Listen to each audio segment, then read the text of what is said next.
बिहार में बेरोजगारी और पलायन पर प्रशांत किशोर ने तीखा बयान दिया है। उन्होंने बताया कि बेरोजगारी और पलायन को लेकर सरकार पर हमला बोलते हुए उन्होंने कहा कि नीतीश कुमार की सरकार ने बेरोजगारी भत्ता देने का वादा किया था, लेकिन आज भी बिहार में युवा बेरोजगारी से जूझ रहे हैं। उन्होंने तेजस्वी यादव की भूमिका पर भी सवाल उठाया और उन्होंने बताया कि जो खुद उस समय उप मुख्यमंत्री थे और आज उनकी पार्टी का नेतृत्व कर रहे हैं। प्रशांत किशोर ने यह भी कहा कि कांग्रेस के तेलंगाना के मंत्री रेवंत रेड्डी द्वारा बिहारी मजदूरों को लेकर की गई टिप्पणी बेहद आपत्तिजनक है। उन्होंने कहा कि बिहारी को मजदूरी करने के लिए ही पैदा नहीं किया गया, बल्कि यहाँ के लोगों को सम्मानजनक रोजगार मिलना चाहिए।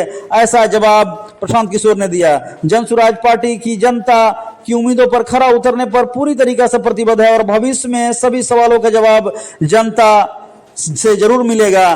भाई लालू जी कह रहे कोई माई का लाल नहीं है, तो लालू जी के नजर में तो बिहार में एक ही लाल है जिसका नाम है तेजस्वी यादव। बिहार के 13 करोड़ के लाल 13 करोड़ लोगों की तो चिंता उनको है नहीं। लालू जी तो बस अपना ही परिवार और 5 गो उनके बाल बच्चे, इसके आगे न कभी सोच सकते हैं। तो उनको कैसे दिखेगा कि बिहार में दूसरा और कौन है। देखिए जनसुराज की ताकत देखिए कि आप लोग इतने दिन से पत्रकारिता कर रहे हैं, क्या कभी चुनाव से पहले पलायन कभी मुद्दा बना है?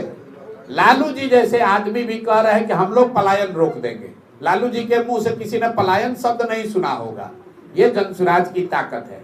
कन्हैया जी यात्रा कर रहे हैं तो बहुत अच्छी बात है। ये जनसुराज की ताकत है कि कांग्रेसी आज पलायन की बात कर रहे हैं, लेकिन जब कांग्रेसी आए तो आप कन्हैया जी मेरे मित्र भी हैं, बेगूसराय के हैं, उनसे एक सवाल जरूर पूछिएगा पलायन के नजरिए से कि कांग्रेस का अभी एक जुमा 2 साल पहले बना हुआ मुख्यमंत्री है जिसका नाम है रेवंत रेड्डी।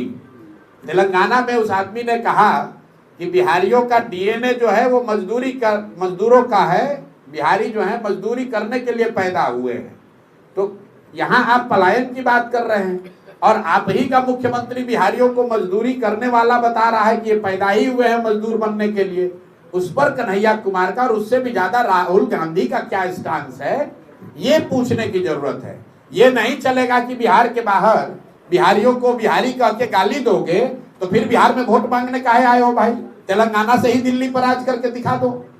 जब बिहार के लोग मजदूरी करने के लिए पैदा हुए हैं और तेलंगाना के लोग हम लोग पर राज करने के लिए पैदा हुए हैं, तो कांग्रेसियों को बिहार में वोट मांगने की जरूरत क्या है? इसका भी सवाल आप लोग कीजिए, उस जवाब मांगिए उन लोगों से। देखिए डोमेसाइल के लिए सबसे पहले आमरण अनशन पर यही प्रशांत किशोर बैठे थे। वो जाकर 5 मुद्दा देख लीजिए। यहाँ के बेरोजगारों को बेरोजगारी भत्ता जिसका वादा 2015 में नीतीश जी के 7 निश्चय का पहला निश्चय के तौर पर किया गया था, ये इसके लिए आमरण अनशन पर हम लोग बैठे थे।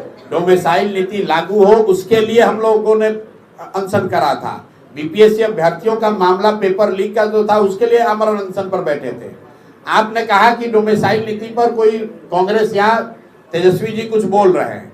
जरा आप लोग पत्रकार हैं, बताइए कि जो शिक्षकों की नियुक्ति हुई जिस पर सरकार और ये नेता अपना पीठ थपथपा रहे हैं, उस समय उप मुख्यमंत्री कौन था? उस समय उप मुख्यमंत्री यही तेजस्वी यादव थे, वही कांग्रेस वाले सरकार में थे। तो डोमेसाइल नीति उस समय क्यों नहीं सुधारा?